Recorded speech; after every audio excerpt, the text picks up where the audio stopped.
I want to zoom out with you guys, right? I want to go even bigger picture.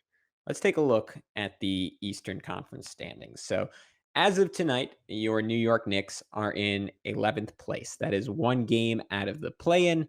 They are half a game back of the Boston Celtics, the Atlanta Hawks, and the Cleveland Cavaliers. They are a full game back of the Charlotte Hornets and the Philadelphia 76ers. And they're just a game and a half back of the Washington Wizards and the Miami Heat, meaning the New York Knicks, for all the trials, the tribulations, the BS, they are a game and a half out of the 4 seed in the Eastern Conference. Now, you can I'm playing a game right now, right? This is what we do in the radio slash podcasting business. We say some stats and they fit the narrative we want to fit. So let's look at the flip side of that, right?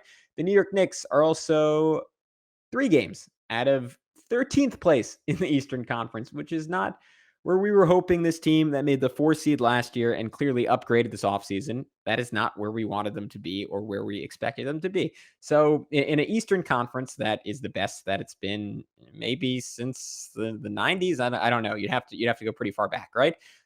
There's a whole lot of competition, and that means everyone is just packed in very, very tightly. There's a lot of claustrophobia right now, right? And the Knicks can swing to either end of that closely packed group. They could be upper echelon, they could be bottom tier. Just a couple of games separating them from either way. This is a team that coming into tonight had obviously lost 4 of their last 5, and there were a lot of people out there saying, if this continues, particularly after that Nuggets game that I think all of us would agree was a low point. If this continues, there's a silver lining, and it's that this Knicks team, I mean, is drafted really well the last few years, and you could pivot a little bit. You could throw out lineups that have Emmanuel Quickly, Deuce McBride, Quentin Grimes, Obi Toppin, Jericho Sims, right? Maybe not all 5 of them together, but elements of that summer league team that was so fun to watch. And you can pivot towards the future and say, hey, we have a whole lot of picks. Julius is a massive trade asset. RJ presumably part of that group, but if not, he's a massive trade asset. Quickly, Toppin, right deal, massive trade assets. We can sort of reconfigure this during the offseason, but let's just get as high of a pick as possible, right? And accept what this season is.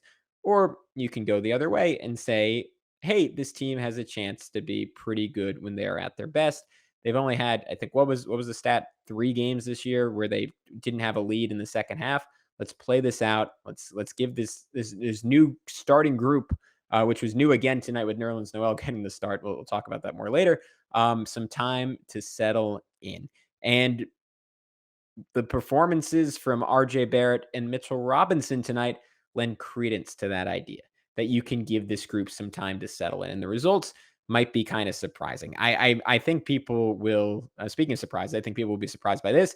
And the expectation is probably that I'm going to start off talking about RJ Barrett. But I actually want to start off talking about Mitchell Robinson because I will make the argument that what we saw from Mitch tonight is even more significant than what we saw from RJ tonight because Mitchell Robinson has been a shell of his former self, right? A lot of people have just said, "Oh, well, it's the added weight and just the lack of cardio." Like once he gets all that together, he will be that dude again. And what I've seen is, and again, I'm not an expert in any of this, so maybe don't take my word at it, but I've seen biomechanical issues, right? This is a guy who was one of the most explosive people on planet Earth, and now at times this season before tonight looked like he would struggle to get out of a rocking chair, right? I mean, it seemed like someone had like in Revenge of the Sith where Palpatine gets the Force lightning to the face. It seems like someone had just injected a dosage of that into Mitch's legs, and they had withered away, and they were all of a sudden 100 years old. And he struggled. Like it's not even like the jumping; it's just he struggles to start moving at different points. Like all those closeouts on Nikola Vucevic that didn't happen. I mean, I was having a conversation on Twitter today. His lack of explosiveness rolling to the rim.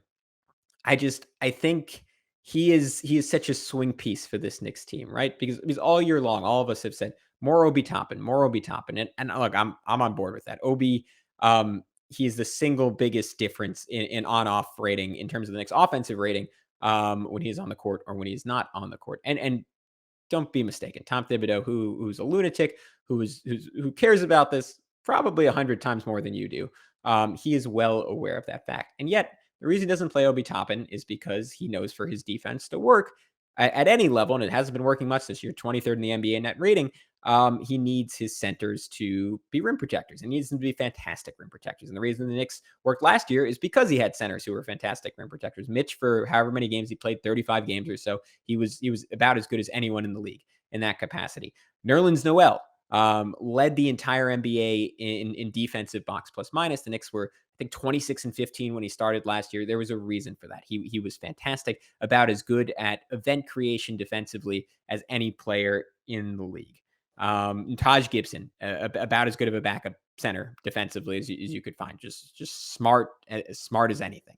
And still able to cover ground, still able to create deflection, still able to just be a presence on that end of the floor. And that is why, more than anything else, that is why the Knicks worked defensively last year. And then they got everything they needed from Julius Randle and Derrick Rose offensively. And that got them to the 4 seed and to a not so great first round series with the Atlanta Hawks. The reason we thought the Knicks could be more this year is because they clearly had upgraded the offense, and that Mitchell Robinson, in my mind, going into the season, was going to be that dude. He was going to take another step forward. He was going to be one of the great defensive one of the great defensive prezi. I don't know. In the NBA this season. And instead, we got a massive, massive step backwards. I won't bore you with the stats. We went into them quite a bit on yesterday's show. But tonight, he looked like the old Mitchell Robinson, and that changes the New York Knicks, right? And just the sheer intensity that he was playing with, like nearly getting hurt, diving onto the court to try and grab a loose ball. This is a guy who could not be bothered to jog back on defense a game ago against the Denver Nuggets. And I'm sure it was the benching. It was probably a steady dose of Clockwork Orange style film work, seeing those clips of him jogging back again and again, seeing those clips of him not getting out on Jokic or Vucevic again and again and again. But tonight, the dude was an absolute beast. I think he got something like 7 offensive boards in his first 10 or 11 minutes on the court. That is abnormal. There are not a lot of people on planet Earth, I don't care how motivated they are, that can pull that off in an NBA game, regardless of what team they're playing against. And he was also, he was scoring the basketball, right? He got a fantastic offensive rebound to his classic Wilt layup where he just goes straight up with the right arm, like almost vertically over Jakob Poeltl. Another putback over Poeltl, then a putback slam, was carving out great position that led to him drawing a foul. Had that dive for a loose ball, didn't get it, and then seemed pissed that he didn't get it, and then just comes back and just swats a Drew Eubanks shot on the other end of the floor. A second half that was relatively quiet, but in the first 7 points, 10 boards, 2 steals, 2 blocks, dominance, right? There's no other way to phrase it. As RJ Barrett dominated this game offensively, Mitchell Robinson dominated this game defensively. And as much as the Knicks need RJ Barrett to be good, they need Mitchell Robinson to be good even more so. And tonight, Mitchell Robinson was great, and it changed the Knicks' lives.